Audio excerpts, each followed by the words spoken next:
verdade é que nós não devemos espiritualizar aquilo que não é para ser espiritualizado, não devemos ignorar as situações que estaremos vivenciando no nosso dia a dia. Quando o apóstolo falou, rogo-vos, irmãos, pelo culto racional, Paulo estava dizendo que precisamos ser servos inteligentes. Temos que ser inteligentes, saber exatamente o que estamos fazendo, a quem estamos clamando e o tempo que estamos vivendo. Temos que saber o que está acontecendo, para que não sejamos pegos de surpresas. Deus nada tem a ver com a nossa má administração, Deus nada tem a ver com a nossa falta de maturidade espiritual, falta de consciência do que fazemos, do que plantamos, de como agimos. Deus nada tem a ver, até porque eu já falei aqui tantas vezes que as atitudes quem toma somos nós. A atitude é nossa. E sobretudo,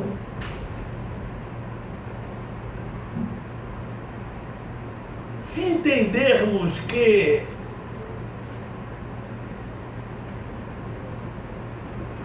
a atitude que tomamos vai gerar consequências à frente, nós no mínimo seremos mais cautelosos. A cautela não faz mal a ninguém. O medo excessivo, sim. Porque o medo excessivo não te deixa avançar. O medo excessivo não te deixa acreditar que você pode romper. E pior do que não fazer é ter a frustração de nunca ter feito.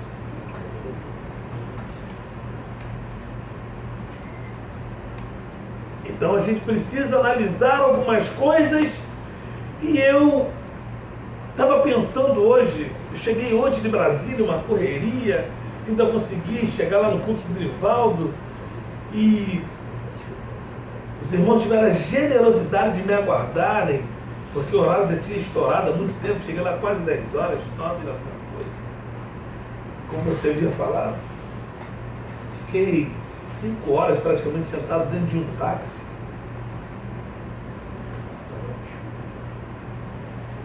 O Brasil parecia um campo de guerra, cheio de árvores caídas. Parecia aqueles filmes, o livro de Eli.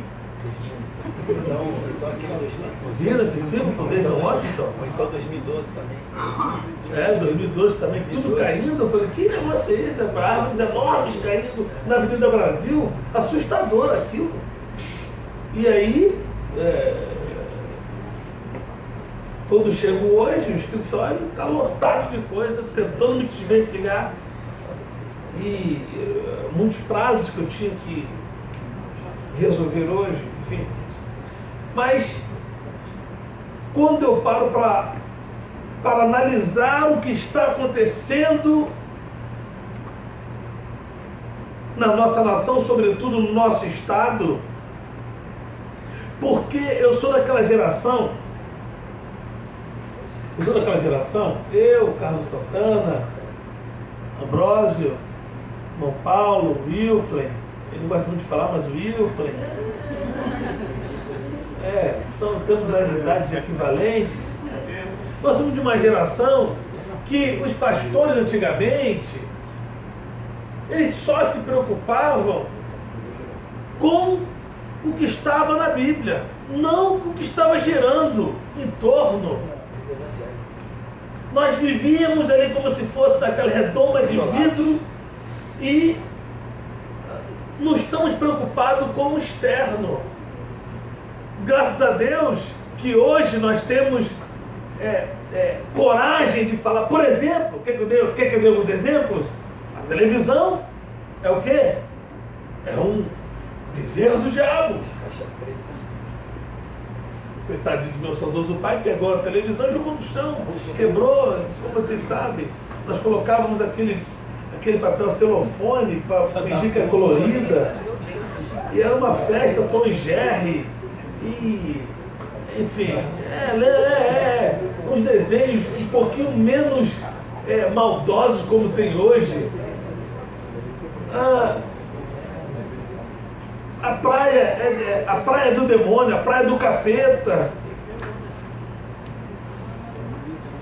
Espiritualizava aquilo que não era para ser espiritualizado, demonizava aquilo que não era para ser jogado nos braços do demônio, como ele aplaudia tudo isso. Então, já que é meu, é meu. E aí, hoje o que a gente vê? Se você vai numa praia, você vê a mulher de topless, você vê a mulher de fio dental, aí fala, olha só que pouca vergonha. Não é que é pouca vergonha. O problema é que nós, infelizmente, demos a eles. Demos a eles um alto grau de corrupção na política. Por quê? Demos a eles. E assim, sucessivamente. Eu estava olhando, o pastor Ezequiel Teixeira foi exonerado. Oi? Acusado de homofóbico. No meu entendimento, faltou um pouquinho de habilidade a ele. Ele teve um pouquinho de ausência de habilidade para se posicionar. Mas, independentemente de tudo isso, o Estado promove uma festa para casamento, entre aspas, de LGBTs e gasta com isso quase 300 mil reais. Aí você vai no Rocha Faria, no UPA, não tem um médico. Calamidade total. Não tem nada. Dinheiro público, dinheiro nosso, meu e teu. Não, pastor, eu tenho que me preocupar só com o céu, porque eu sou um cidadão do céu, e o céu que me espera, e lá vou pisar. Meu pai falava isso, coitadinho. Meu pai vivia, velho pastor Benedicto Brunner, falava, não, eu sei que no céu eu vou pisar em rua de ouro, muro de cristais, e eu não me preocupo com nada que tem aqui na terra. Tanto que quando morreu, nem caixão tinha para enterrá-lo.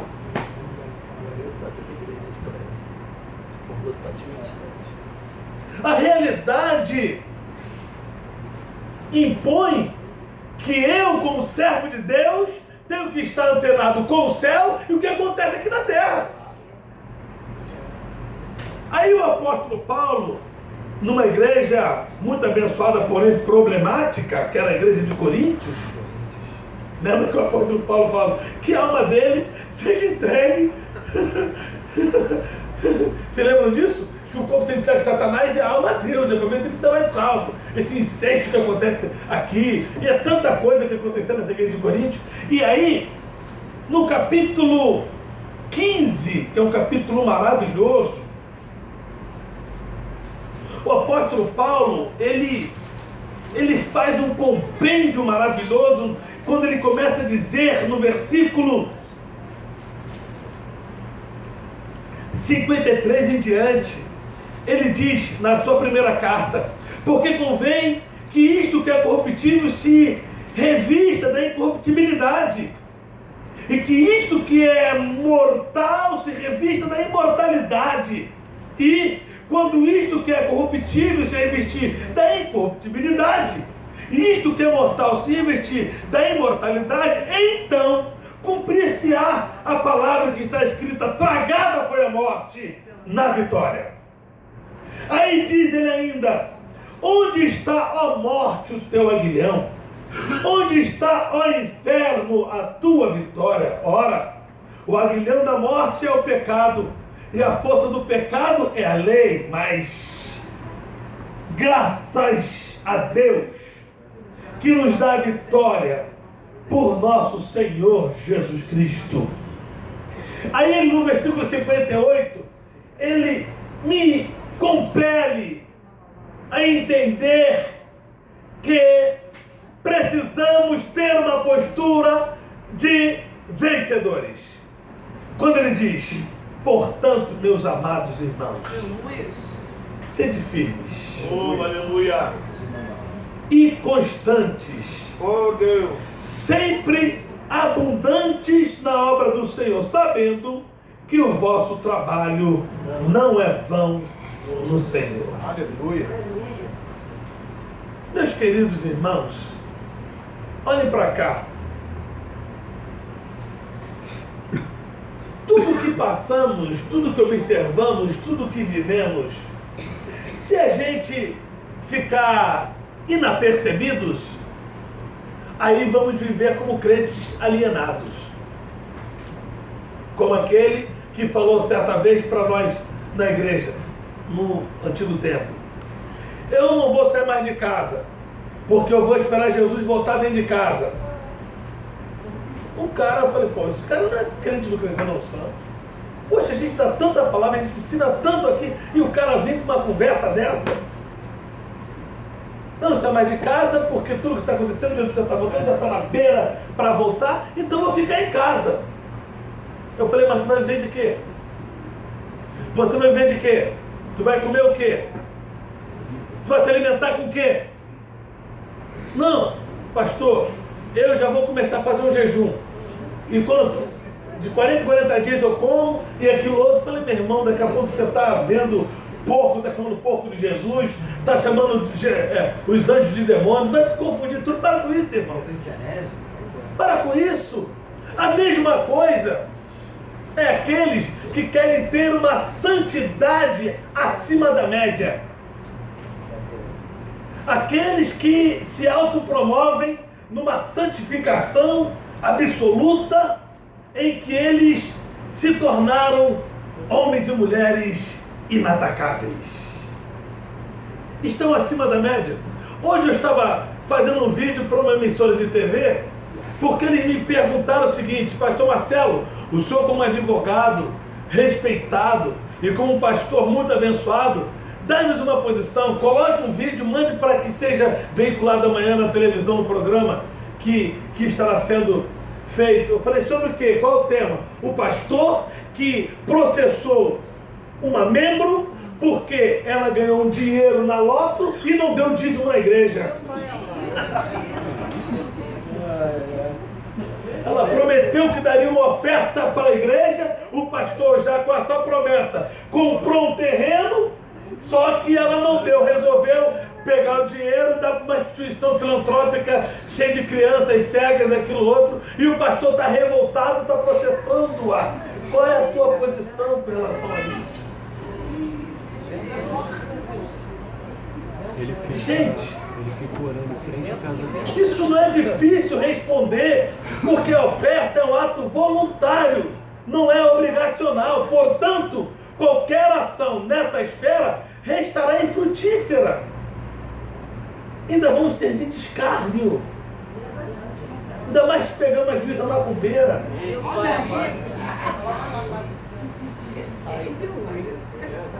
Teve uma vez que a gente foi mover uma ação contra a SEDAI e o advogado do meu escritório cometeu um erro, porque a SEDAI cortou a água da igreja de forma indevida com a conta paga. Então nós entramos pedindo uma liminar e ele cometeu o erro de pedir gratuidade. A juíza já no primeiro despacho disse o seguinte: é uma vergonha a igreja pedir gratuidade, recolhe tanto dinheiro, pastores tudo rico, e quer que a justiça ainda conceda. Ó, eu falei: você tá maluco? Quem mandou você pedir gratuidade? Fui pro forma, eu já faço. Você é maluco, rapaz. Recolhe rápido o imposto agora e ganhamos a liminar 48 horas depois, lá na igreja. Ganhamos a liminar. Mas você imagine se uma juíza pega um fato desse, sendo ela ímpia. Porque se for evangélica, ela vai tentar ali, numa situação mais tranquila, então não vai dar sentença favorável ao pastor, mas pelo menos ela não vai deixar que aquela situação fique virando escárnio no tribunal.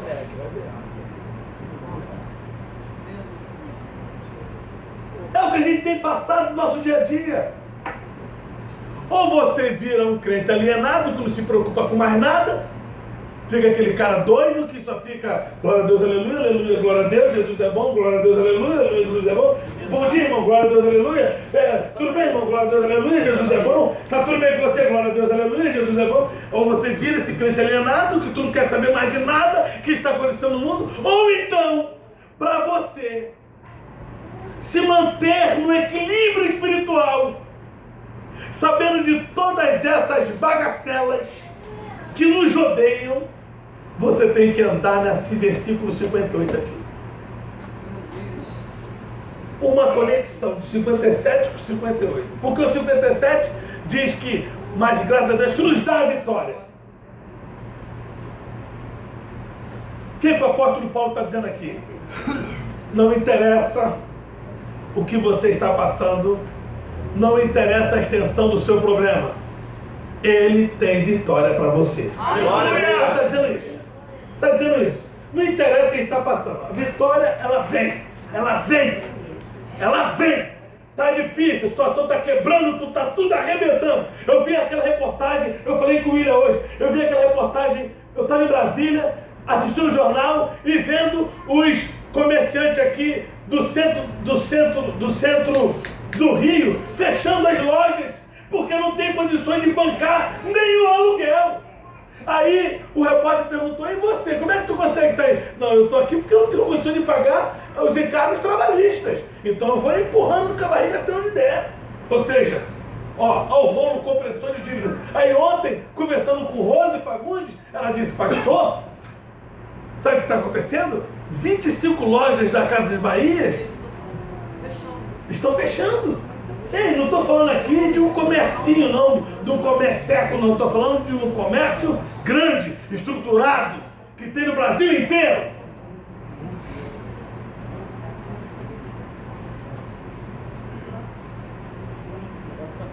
Somos inteligentes.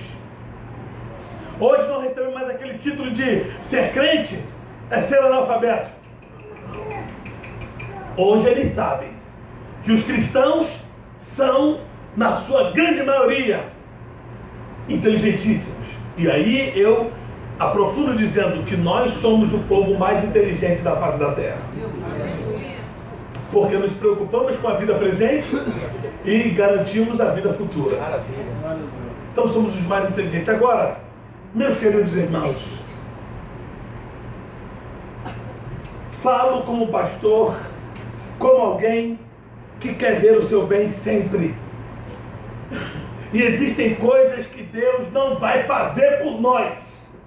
Deus está dizendo o seguinte, olha Marcelo, deixa de ser bobo. Eu te dei capacidade, eu te dei sabedoria, eu te dei intelecto. Você tem que fazer as coisas que era atinente aos homens. Eu só vou fazer aquilo que vai atrair a minha glória. Aquilo que é para você fazer, faça você. O que você está querendo me dizer, pastor? A situação está complexa, a situação está difícil, mas a Bíblia diz que há vitória para nós. Mas muito mais importante do que isso, para que eu receba tal vitória, eu preciso observar o que está aqui no versículo 58. Portanto, Marcelo, seja firme. Sabe o que é ser firme? Sabe o que é ser firme? A onda batendo, a situação batendo, tudo que eu planejei deu errado, tudo que eu projetei deu errado, tudo que eu acreditei deu errado, a minha situação está difícil. Alguém está de olho em mim, está dizendo, como é que ele vai? Duvido que ele vai continuar. E você está ali, ó, estou firme. Eu estou firme. Sabe por que eu estou firme? Porque eu sei, sobretudo, em quem eu tenho crido. Então eu estou firme. Eu não abro mão daquilo que eu acredito. Eu estou firme. Tem crente que num culto ele chega alegre, mas se ele tem um problema, no outro culto ele chega cabisbaixo. Baixo astral.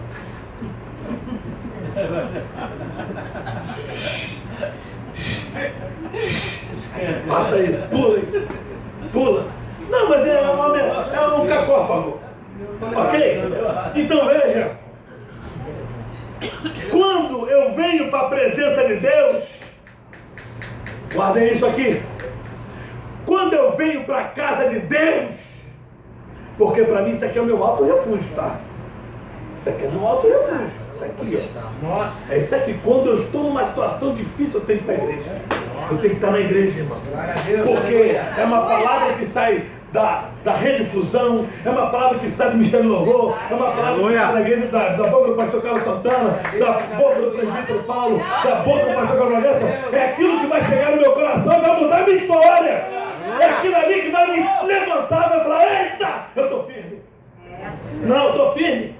Parece que eu estava quebrado, destruído, acabado, aniquilado, destruído, mas eu estou firme, porque Deus falou comigo que eu estou firme. Quantas vezes eu chego aqui assim: Marcelo, seja firme!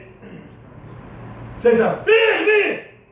Aleluia! Glória a Deus, aleluia! Você quer ser firme? É Deus! Está pronto para qualquer situação. Eu estou pronto, não tem minha conversa, irmão. Eu estou aí. Ah, foi traído, eu estou firme. Foi decepcionado, eu estou firme.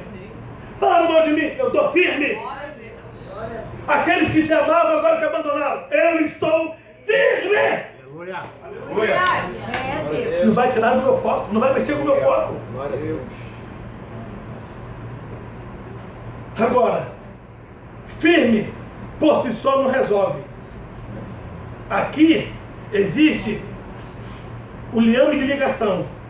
Você precisa ser firme, mas você também precisa ser constante. Não adianta ser firme em casa. Não adianta ser firme no culto em casa. Eu estou firme, mas eu estou no culto em casa. Diz que em casa. Ó, Cristo em casa. Ora por mim, irmão. Quer ver uma coisa que me deixa irritado quando eu pensava? Ora por mim, pastor. Por que ora por mim? Sabe por que ele pede para orar por você? Porque você próprio não ora por você. Não ora. O crente que é consciente, ele fala o seguinte: me ajude em oração. Muda totalmente a esfera da frase. Me ajude em oração. Sabe por quê? Porque eu me preocupo com a minha vida espiritual. Eu tenho relacionamento com Deus através da minha vida. Seja constante. Eu já disse e vou dizer novamente: o inconstante não é confiável. É uma frase que eu disse lá atrás no início do ministério. Todo inconstante não é confiável. Todo inconstante não é confiável. Pastor, isso tem a ver com o caráter? Não tem a ver com o caráter. Tem nada a ver com o caráter. Por favor, entendam. Porque quando você for precisar do inconstante, ele não vai estar. Quando você achar que ele vai chegar, ele não chega. Então, é muito difícil o cara ser firme e ser inconstante. Porque o cara firme, ele é constante. Provavelmente não. Provavelmente não. Ele é constante. O cara que é firme, o cara que tem firmeza nos seus passos, ele é constante. Aleluia. Constante. Constante. Agora, veja que a Bíblia, ela sempre se encaixa. A Bíblia, tu não vai pegar a Bíblia e vai ver uma coisa aqui, tem outra coisa lá, e que não tem nada a ver, que abacaxi que não se mistura com pepino, pepino que não se mistura com batata inglesa, batata doce que não tem nada a ver uma coisa com a outra. A Bíblia, ela se completa em todos os teus termos.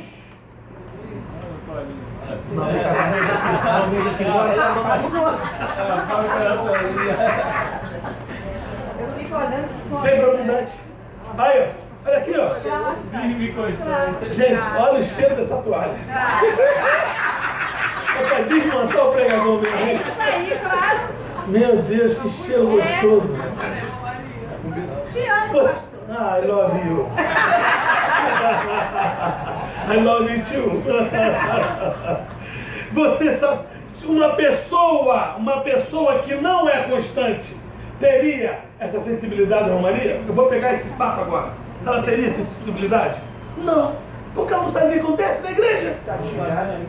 Ela aparece hoje, daqui a 50 dias. Isso aí. Ô, irmão, o que houve? Tá tudo diferente. Aí o irmão apareceu aquela na igreja, apareceu, você é da onde? Você é visitante? Não, visitante é você. Você que é visitante que não me conhece. Constante. Uma das coisas que alegra o coração de Deus é um crente que tem consciência espiritual da sua posição na igreja. Tem gente que não tem isso. Tem gente que falta culto de Santa Ceia.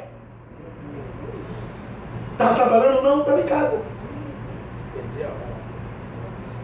Isso é constante? Santa Ceia que é uma vez no mês? Como é que eu perco a Santa Ceia que é apenas uma única vez no mês?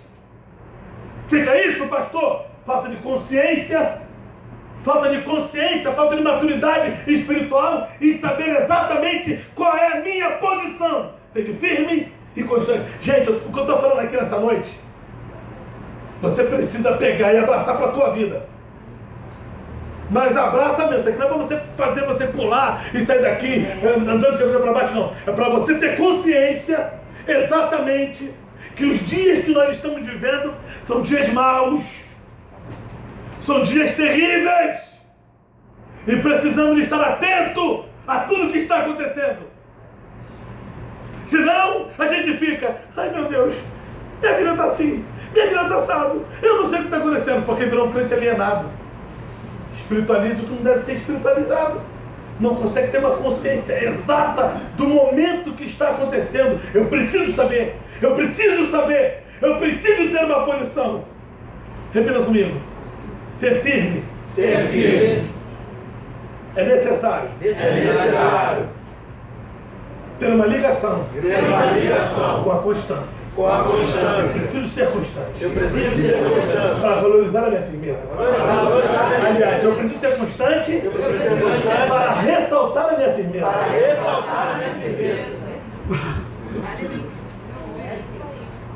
Aleluia. Agora, essa constância, ela é tão interessante que ela diz o seguinte: você que é firme, você também se torna constante.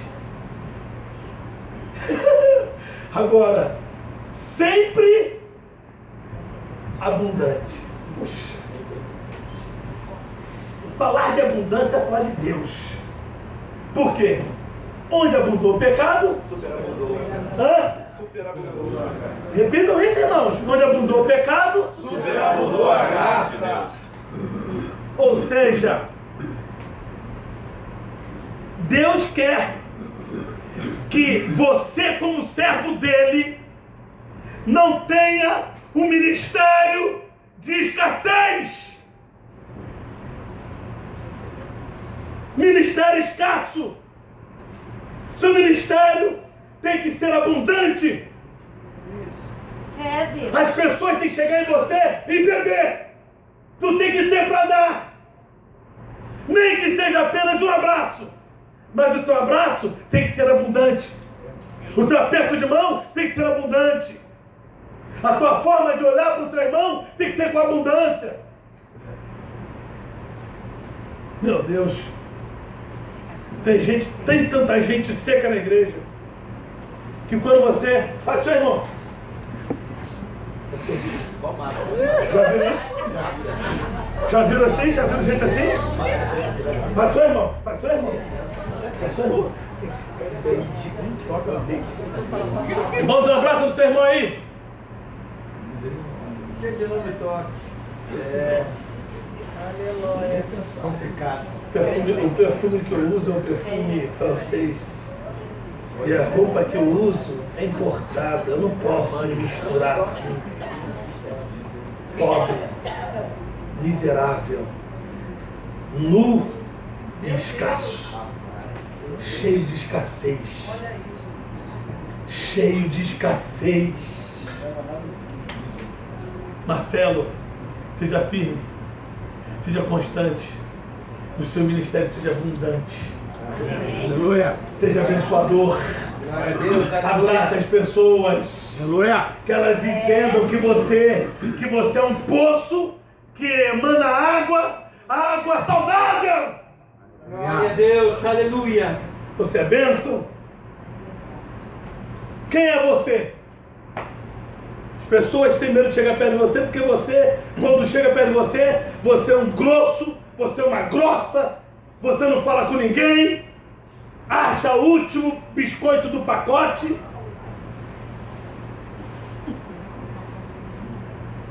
Abundância. Abundância. Sermos abundantes. É, Deus. Temos um ministério profícuo, temos um ministério fértil, temos um ministério abençoador. Quem somos nós que quando subimos no altar para louvar, temos abundância de Deus, abundância para dar, ou seja, pode até ser pobre, e muito pobre de Marredeci, mas Paulo dizia, eu sou pobre, porém enriqueço a muitos. Aleluia. Como pobre, porém enriquecendo a muitos, ou seja, eu sou pobre financeiramente, mas em mim abunda a graça de Deus, que é capaz de abençoar a vida que está aqui dentro. Abundantes somos nós. Somos nós abundantes. O tempo que vivemos hoje, precisamos analisar esta palavra, irmãos. Nós somos alienados, somos inteligentes. Eu não preciso ir muito longe. Tem gente que não está na igreja hoje. Estão aonde? Estão aonde? Estão aonde, senhores? Estão aonde, senhoras? Onde estão? Fazendo o quê? Pela regra do jogo? Vendo essas bagacelas inteligentes do diabo que fazem com que os crentes se atraem por elas. Tem gente que, meu Deus, acha que é constante, acha que é abundante. Eles ficam um tempão desaparecendo. Quer ver um exemplo de malfadada abundância?